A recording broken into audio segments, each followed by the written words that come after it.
আজি বাইদেউ আমাৰ মাকৰ ঘৰলৈ যাব বিয়াৰ পিছত প্ৰথমবাৰ বা পিকিং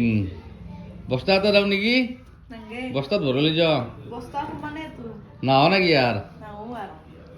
ফুৰ্তি মস্ত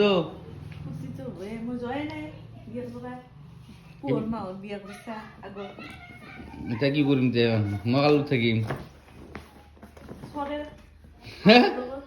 ছাগালৰ লগত হলকা নাহিবি দে মাজনী বাই বাই বাই ক'ত যাওঁ যাব লাগবে দেই তোমাৰ অলপ চলো যাওঁ যাওঁ কান্দিবা যাওঁ পিছত কান্দে আহিবাই আৰু কান্দে নেকি এন্ধ কান্দছি নেকি আই খিৰিকি দি হাতুলিলে নেদবা হা